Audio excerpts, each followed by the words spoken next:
Okay, the CLTS approach initially was designed for the rural community context, but over the years with application it's been extended to the urban communities. The challenge in Ghana is that we are still applying CLTS as a single approach, but in the urban context where the dynamics are different, CLTS has to be integrated into other approaches. In rural communities, well, individuals have their houses, and once they are triggered, they can take care of their household facilities. But in the urban context, the challenges are different. There are institutions, there are places which are not controlled by individuals.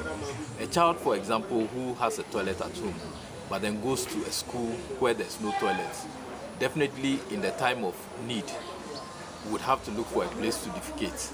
And in that case, then we are defeating the opportunity to achieve open defecation free in the urban context. From my experience, I think we can adapt elements of CLTS to trigger a process in the urban community, but it has to be an integrated approach. It shouldn't be CLTS on its own.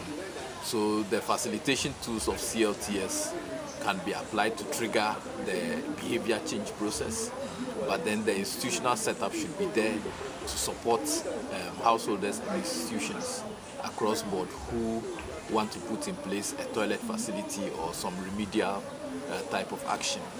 In the urban context also, we cannot do away without enforcement. Enforcement has to come in at a certain point to align people's behavior to the right processes, because nobody sees the town context as their place.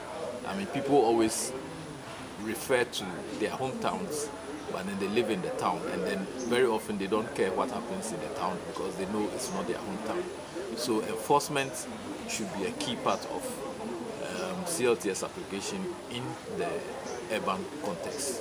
We start with the triggering processes to activate the behavior change process, but then post-triggering should have the institutions in place to support individuals and other institutions who want to make a change process. And enforcement underlines all of this thing to bring people in line. I mean, I think that is the most strategic way of applying CLTS in the urban context. I mean, definitely at least in the Ghanaian context.